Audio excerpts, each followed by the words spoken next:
Welcome back, Engen Pitch and Polish fans. From me, your host, Aldrin Simpier. Tonight, we kick off round 2 of the competition. Things are really starting to heat up, so stay tuned.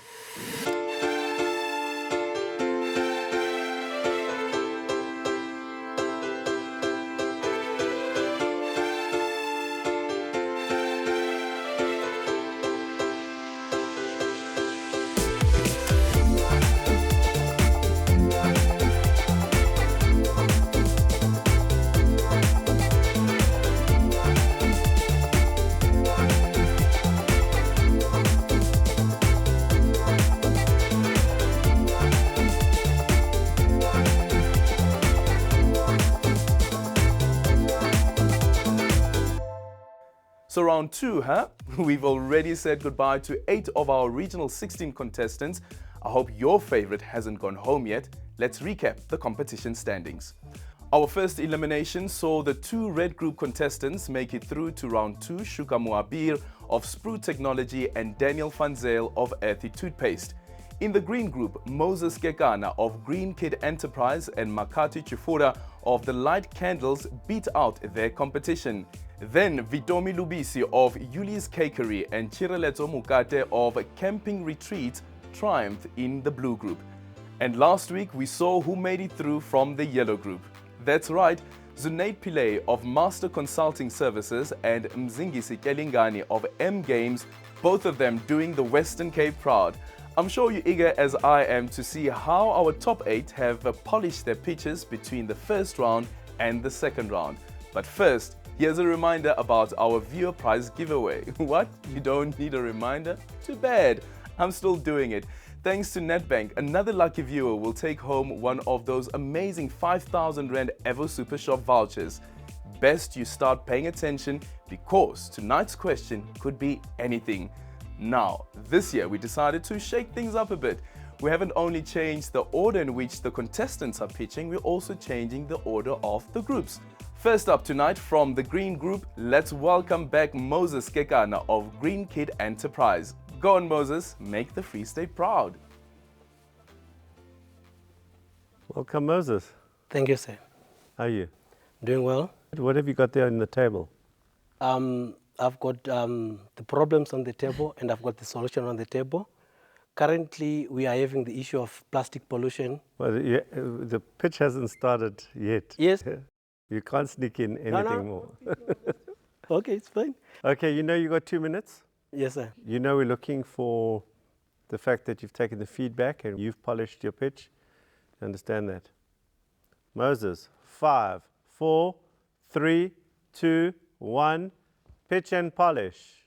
Good morning, ladies and gentlemen. Good morning, Judge. My name is Moses Kekana. I'm an environmental activist and I'm an environmental activist and I'm a waste picker by nature. I come from a small town called Kronstadt in the Free State. I own a waste management company that employs 12 full-time employees and 50 part-time waste pickers on the landfill and 50 students working from the communities that are our food soldiers. Currently, we are facing a global problem of plastic pollution. So we are working together with the United Nations on the Zero Waste to the Landfill that seeks to address plastic pollution. And the statistics says in South Africa, we are generating plus or minus 12,000 million tons of municipality solid waste. And out of that 12,000, 10,000 is being recycled and 90% is going to the landfill. So currently at Green Kid SA, we've got the capacity of recycling 20,000 tons. But if we get funding, we can do 90,000 tons. We are doing a number of social projects that we are doing, and how we make money, we are collecting the recyclables and we are selling them to the bigger refineries. We buy the plastic bottles and the cardboards at 70 cents, and then we sell it at 210 cents. If we win the money, we want to buy more of this waste, and then we want to buy assets and want to send our guys for training. We want to have medical certificates and more scale so that we can be able to buy more quantities. Thank you so much. Okay, Moses, you've got plenty of time left, but let's start with you, Sipukazi. Thanks, Moses. It's good to see you again. So just a quick question on my side. So at 140 cents, I think is what your margin is when you do per unit. At what point are you breaking even? When we push plus or minus, let me put it in tons. Right. So currently we are paying 60 cents per kg, and then when we are selling it, we are selling it at R2.10. So if we are able to do 30 tons up to 40 tons, then we'll be able to do our break even there. And what's your ratio from a fixed and a variable cost perspective in terms of your running cost of your operation? Our fixed cost, I'm looking at 30,000. That is the fixed cost that we're looking at. And if we do 90,000 tons, and we are looking at a gross profit margin of 67%, and our net profit will be 51%. And the 90,000 tons is per month? Yes, that is where we want to get to. We want to do 90,000 per ton. And at the moment it's 20? At the moment, yes. So if it's 90,000 per ton, we are looking at 180,000. And then we less the cost of sale, that is 63,000. And then we are remaining with 120 as our gross profit. That gives us 67% profit. Thank you so much. All right. Hi, Moses. Lovely to see you again. Thank you, sir. So recycling is really a circular economy. So you've spoken about the fact that you're involved in the initial stages of, the collecting, the educating, that and the sorting, that kind of stuff. Do you get involved in the end product? So, getting the recycled material back into the economy as an additional income stream? Or is it you just hand it over to the recycling plant and it's done after that? So currently, we don't have the capacity to do that. Our future plans states that once we start to collect bigger volumes, we are no longer going to be sending our white paper, for example, to SAPI. We'll be able to manufacture toilet paper within our own capacity. The plastic that we are collecting won't be able to bring it to Johannesburg to the recyclers. We can also palletize it and buy molds and start do plastic chairs. So if we get bigger volume, we can also start to do processing, and we can also start doing manufacturing within GreenKit SA. So we need volumes to do that. So currently, we don't have that volumes, so we are just collecting, and then we are selling. Okay, and you believe that's sustainable for now? Yes, definitely, yes. Thank you. Hi, Moses. So what's stopping you getting the volumes? I'm trying to understand the friction to get the volume, because you seem to be making good GP that should result in good cash flow. If your overhead is that, I think that's where you were going, Sipukazi, with the fixed overhead. So what's stopping you with volume? So currently, I'm able to reclaim 20,000 tons from the landfill. The challenge is I need to buy it from the waste pickers, and they need money, cash, upfront. I need to pay for it. And that is one of my So cash flow? Cash flow is one of my constraints, yes. So the more money that I have, then I'll be able to buy daily. So now when I buy that 20 ton, I must then sell it to the bigger refinery, wait for payment. So let's say you won Engen Pitch Polish, and the 650,000 rand cash came to you. What are you going to do with that money? I'll take 200,000 of that money and invest it in buying stock. Then we're going to have stock continuously. Then we are not going to wait to be paid by the supplier, because every day we'll keep on buying stock. Then now we can buy the tonnage that we want. And what will you do with the balance? Then with the balance, we need to go for medicals. We need to buy PPE, because now the moment we are now we're buying bigger volumes. We have passed the threshold, so we need to be compliant. Then we need to get the permits now. We need to get the permits, and we need to move into a bigger space. We need to buy an extra bucket, because I've got one bucket currently that is going to the landfill, and that is servicing the community. So it's overused. So we need to get an extra bucket and an extra trailer, so that, or at least the other one goes to the landfill, the other one goes to the community and to the schools that we're servicing currently. Okay, thanks, Moses. Thanks for your pitch. You may leave. Thank you. So how did you feel? Do you feel he improved? Same? How did you feel about that pitch, Moni? I think there was definitely a lot more information to work with in the pitch. So I do think he has improved.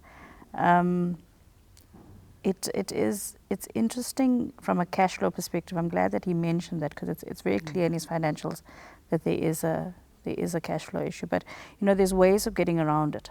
Like, if it's the same waste pickers that you're using every day, why does he not pay them at the end of the month? Because it's the same people you're now going to use your winnings to go and get PPE equipment for. So it's like, there are ways for him to actually better that cash flow issue. Your thoughts?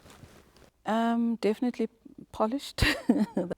Surprising that he finished a bit early, because I thought maybe he could have put in a bit more there. I was quite impressed with that. He knows his numbers, he came across, and it gave a bit of a sense just in terms of, the sustainability of his operation. I also just wondered, he's obviously got pickers that he pays, and the extent, I think similar to what Monique is mentioning, be doing that picking himself, having his own people doing it that he pays on his payroll type of thing. So, but otherwise, fairly polished. I was quite happy with what he's done. Yeah, I also thought it was an improvement. I think definitely the knowing the numbers part came through, and thanks for all those questions. Yeah, so let's go and score. Okay, Moses, once again, you are back. This was your second pitch. Do you think it was better than the first one? Yes, it was. Yeah, on what basis do you say that? I managed to squeeze in the figures that the judge asked me about this last time, and I managed also to give them the process, how we make money, things like that. In the first round, I was not able to articulate that. Yeah, but you had like 30 seconds left. Because the first round is like, a minute and 30 seconds, and this one is like the entire 2 minutes, and you had that 30 seconds left. Do you think that there's anything else that you could have squeezed in there? Yes, so the 30 minutes, I wanted to do a demo with the samples that The 2 minutes? No, the 30 seconds. Yes, 30 that seconds, is the remaining years. I wanted to do a presentation for the samples that I was putting on the table there. And then I kind of some phrase along in between. Yeah. But speaking about the money, if you do win the money, you've already spoken about, for instance, buying the additional bucket. What else would you be using the money for as well? We also want to do a number of campaigns, because recycling itself is not a solution to the problem that we have. The problem that we are currently having is a global problem, and we need to have drawings, books that we can give kids to go and read, and even take it to their mothers at the house. So we need to do road shows, going to the mall and do exhibition, things like that. Okay, but you're confident that you'll make it to the next round? Definitely. Okay, let's see what happens. All the best. Thanks for chatting to me again, Moses. Before we head into our second pitch, I'd like to give our generous sponsors a shout out. Thank you to our title sponsor, Engen Petroleum, co-sponsor, Nedbank, and program organizer, Race Corp. Oh, and thank you to our accommodation sponsor, the Radisson Blue Gautrain Hotel. Our out-of-town contestants have been living it up in some serious luxury. Right now, though, it's time to catch up with someone who's from right here in Gauteng. Representing Soweto, please welcome back Makatu Tshivhula of the Light Candles. Good luck, Makatu.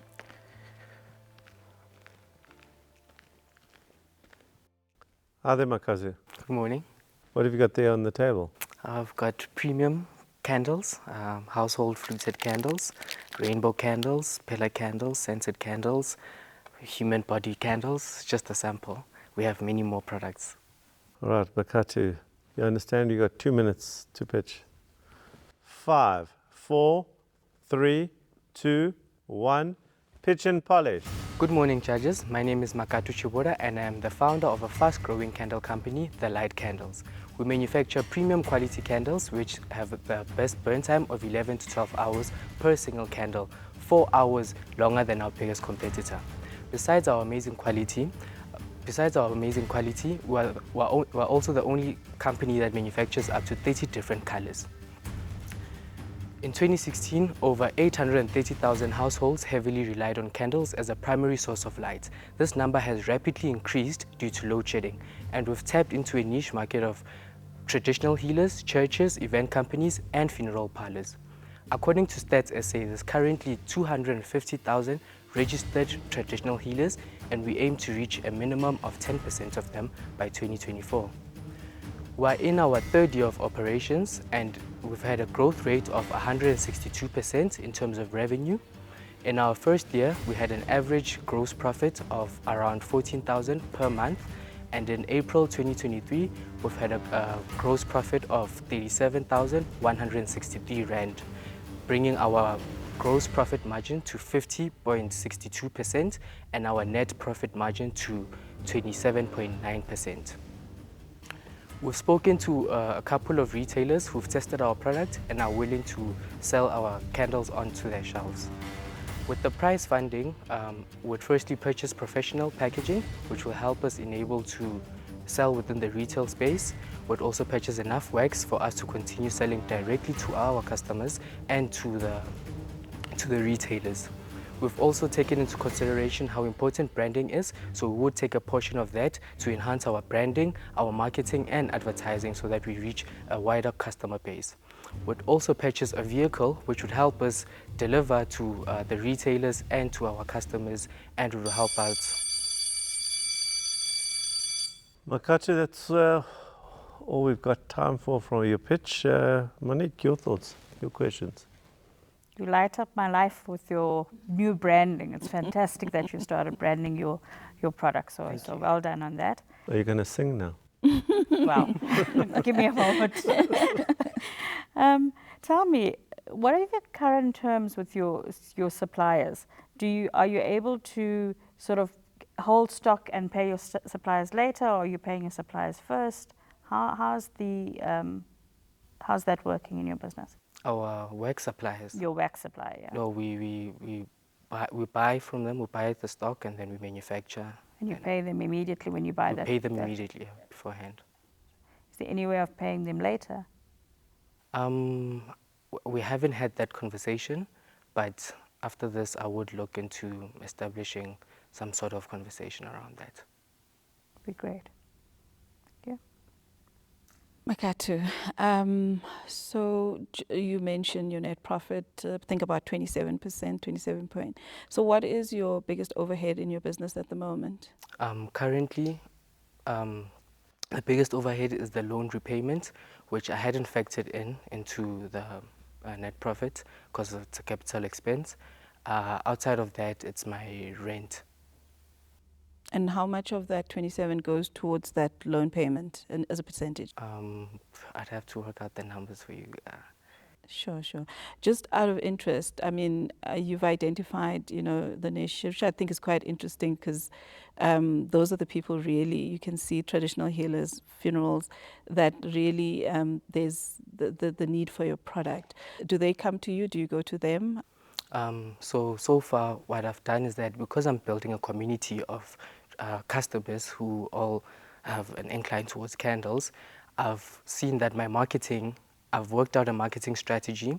Because there's enlightenment, traditional and spiritual enlightenment recently, there's a lot of shows. I think I've counted about 5 traditional healing shows, which I'm working in partnership with in terms of having my candles advertised to them, because most of the people that watch those shows are traditional healers because they try to learn from that. And yeah, so far I've just been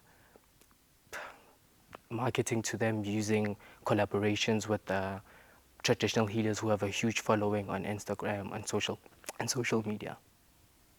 Cool, thanks. Makatu, I'm watching Engen Pitch Polish. I see your candles. I see how successful you are trending. I want to start my own. The light candles. I'll get my singer here on my left as part of my marketing. What is your barrier to entry? How easy is it to get into this industry? Because it seems like I buy wax, I get some molds, and then I sell candles or slap on a label. What am I missing? So I won't lie, it is easy to get into the scented candles. That's simple. But with this, there's a huge barrier to entry because number one, you need to have went training for 6 months because you can buy a mold, but it doesn't come with training.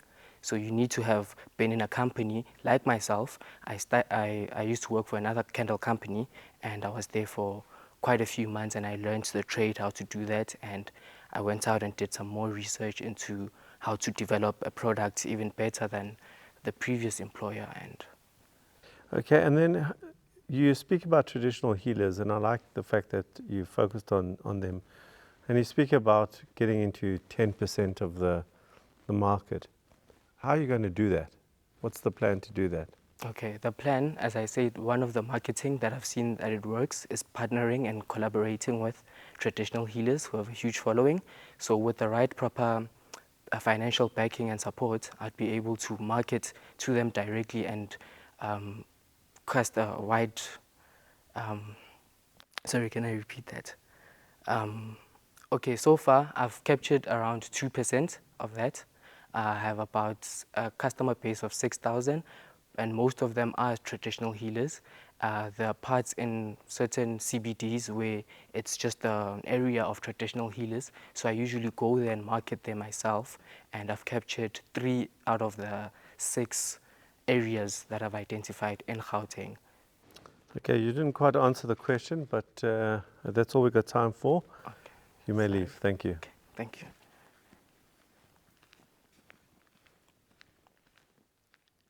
Yes, because he seems to have done a lot of work on that pitch. Oh yeah, so the finances come through quite strongly there. Maybe he did trip up on 1 or 2 things there in the end, but he did build in his numbers in his pitch, which I think was an improvement from last time. Yeah, so I guess the thing with his marketing is definitely something that we just need to keep an eye on, because as much as it's the traditional healers, and I realize it seems to be the trend at the moment, where you're getting more people getting into traditional healing, but how are they going to access the product? How do they get it? So yeah, but definitely polished the pitch. Yeah, thanks. There are good points there. What are your thoughts? Definitely a much better pitch than the first round. So the branding was fantastic. I like the fact that he has focused on the traditional healers market, and I think that it's got a lot of potential. I worry about the financials, in the sense that, does he understand the numbers that he's actually speaking about? Because it seemed, as though it was rehearsed. But I think if he gets down to the core of how are those numbers actually being made up in terms of the stock that he's holding, how is he getting it out? Yeah, I think, and definitely something that he needs to focus on is the marketing. So bolster that, and that didn't come through in how he was going to spend the money. It was more around the branding and the packaging. But the marketing is going to be a big piece that he needs to look at as well. Yeah, I agree. Yeah, I was disappointed with his answer on the distribution. I think it's easy to say you've got a, we're going after this market, but the how didn't come through for me. But I suppose that'll reflect in the scores. So let's go and score. Makatu, second round of pitching. How do you feel? I feel good. I feel good, yeah. You spoke about 2% of the market that you've already captured. You're looking at around targeting 10%. Yeah. So with that 2% that you've already captured, tell us about what's the turnaround there? How often would they come and buy these candles? It depends. I have customers who do come per week, every week for a month. Some come after 2 months. It depends on how frequently they use. Remember, they're traditional healers. Some consult, and when they consult their clients, they use a candle every day. Some are not practicing it, but they are traditional healers, and they don't frequently light candles as much as the ones that do practice. Yeah. And considering how scattered they are as well, is there any strategy around how you're going to get the product actually to them? Yeah, through retail. That's the number one channel that I saw that I could get it to them faster, and probably setting up a shop somewhere in Pretoria CBD, because that's where another vast market of mine is. Yeah. Okay, all the best. Let's see what the judges decide on. Thank you. Nice talking to you again, Makatu. Now, because we are in the second round, we'll be having an elimination every episode. How will my nerves stand it? Let's catch up with the judges before they go off for their deliberations. Judges, nice seeing you guys again. So that was the first of the second round, and listening into those 2 pitches, Sipokazi, let's start off with you. Do you think that they've polished up on their pitching? Definitely. They did put an effort to polishing that. I think they came prepared. which was good. It was nice listening to their pitches today. Who was more convincing, the one who recycles or the one who lights up candles? They really came strongly. We're going to have to wait and see, hey? Alon, why do you have to do that? Sipokazi was about to give me some sort of idea. I'll just He's trying his luck. The numbers from Makatu, were you convinced there? I think they sounded very rehearsed.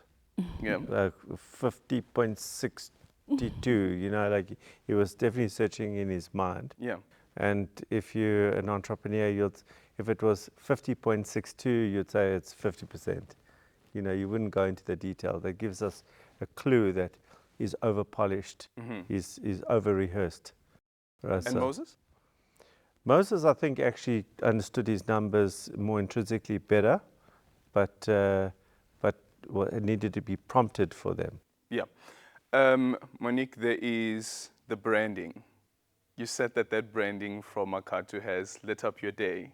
What do you make of that branding? I think it's great, and I think it's a good step in the right direction, because now at least you can identify his product and market.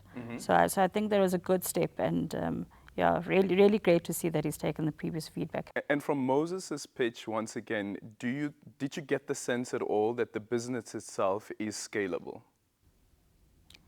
I think he's got a niche market where he's currently based. He's definitely well established, so yes, it is scalable. Okay, so we're going with Moses, right? While we wait for the dream killers, I mean the judges to make their decision, let's join Yasmin Ali for her pitch analysis. Thank you, Aldrin. You may have noticed that the Engen Pitch Polish competition attracts a wide variety of businesses, and these mostly tend to be running businesses with a track record. Why? Well, it's because the winner will be getting a lot of money and expertise in the form of an incubation program, both of which are intended to scale the winner's business. Now, scale can mean growth in turnover and profitability, reach, employment, impact, or a number of other things. And generally, these things don't apply to a business that's in its infancy. The ideation or startup phase comes with a lot of maybes, and investors and pitch and polish judges don't like maybes, particularly when they're looking for scale-up businesses. Let's look back at Kefense Maringa's pitch for her marketing business, Phonetic Group, but which, as it turned out, was actually a pitch for a makeup line designed specifically for women with a darker skin tone. I've watched this clip at least a dozen times, but I still don't know if she has any products currently for sale in the beauty business. Her entire pitch is about what they will do and never touches on what they have done. The other issue with ideation businesses is that they are ideal. When pitching, entrepreneurs rarely cover the problems that may come up in the business, so when these are interrogated by the investor or judge, the entrepreneur often becomes flustered and struggles. Let's look at this bit where Alon interrogates Kefense's numbers. So, okay, so just explain to me the 1.1 million, how you got to 1.1 million. Was that revenue that you were going to do in the next year? Yes, so you sounded very confident, as if an Excel spreadsheet equals reality. So explain to me how you got to that number. So we project that after we have launched this product, we will be able, with the resources, we'll be able to sell around, okay, let me say this. So our projection is to be able to sell a minimum of 3 units per day. So when we do that, we will be able to make 663 in a year. That is through our e-commerce. So that is our conservative approach. Obviously, we want to raise that amount, but because we are starting small, that's where we thought if we sell. So just 3 a day. Yes. Equals 1.1 million rand revenue. In a year. In a year. Yes.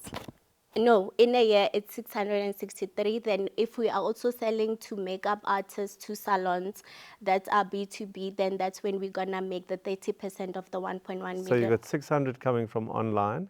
Yes. And the other Then 500 is 300. coming from direct. Yes. And are they both at the same margin?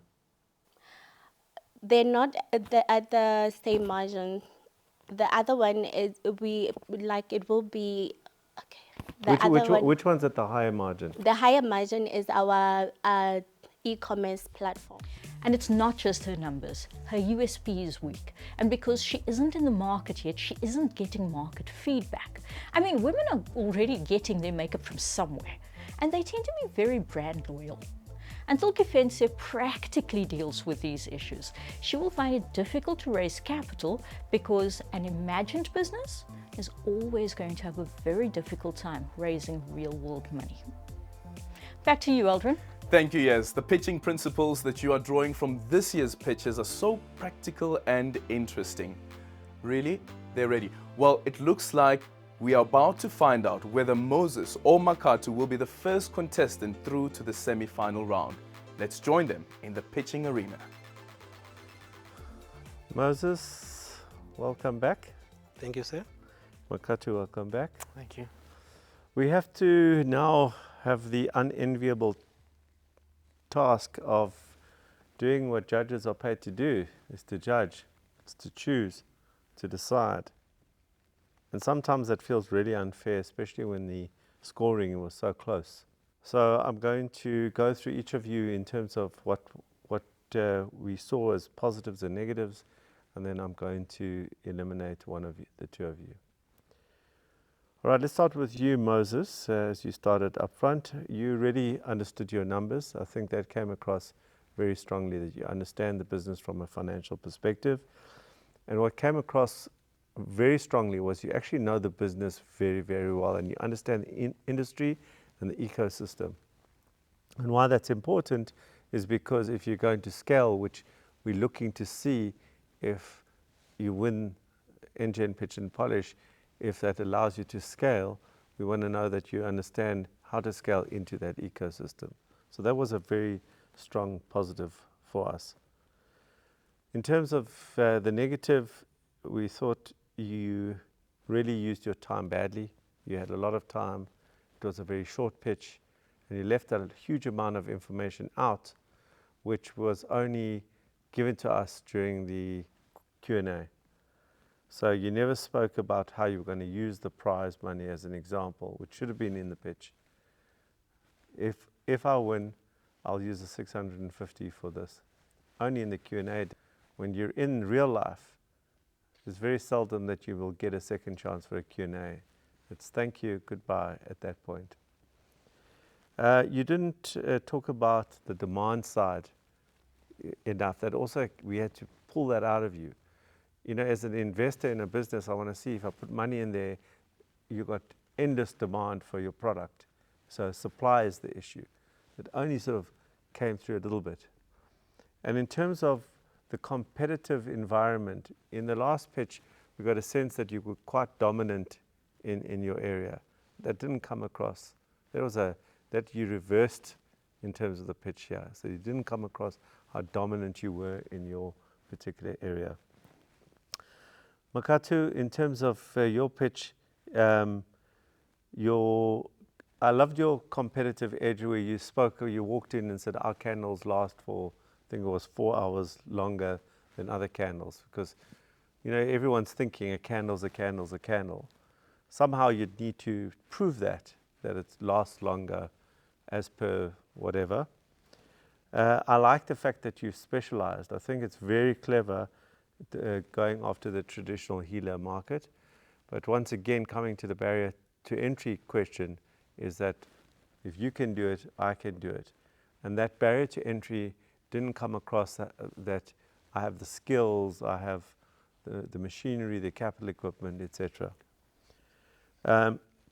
And that goes to your authority. What I'm looking for when I invest is, you know what, you've got what we call domain experience. You know that industry better than I do, right? When Moses spoke, I got a very, very clear understanding that he understood that industry better than I do. But I thought you maybe know the candle industry a little bit better than I do. You didn't have that domain experience. And then your distribution plan. It's very easy to say I'm going after traditional healers, but what's the plan? I'm going to do this, this, this. You really tripped up on that plan. The one thing that was missing for me was the discussion around risk. Candles are wax. Wax is flammable. What about insurance, the cost of insurance? I wonder if it's there. I wonder what happens when you move to a new premises, you know, in terms of all the costs of mitigating and insuring against risk, if that's in your numbers. So that sort of weakens the business case for me as well.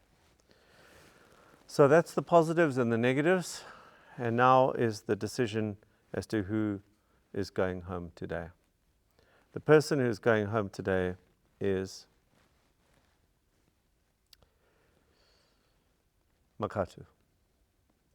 Thanks for being on Engen Pitch Polish. All right, thank you. Well done, Moses. Thank you.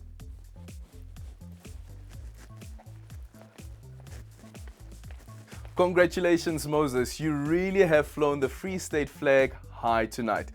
Makatu, I'm sorry to see you leave, but you achieved a top 8 spot in South Africa's biggest pitching competition, which is huge. And I'm sure the learning and business mentorship you received during the competition will serve you well in your ongoing business journey. Man, I don't like saying goodbye to these entrepreneurs, especially as I get to know them better. But as per usual, what is going to cheer me up is giving away a 5,000 Rand Ever Super Shop voucher from Nedbank. Yep, it's time for our viewer competition. Here's tonight's question. What was the main reason Makatu was eliminated? What was the main reason Makatu was eliminated?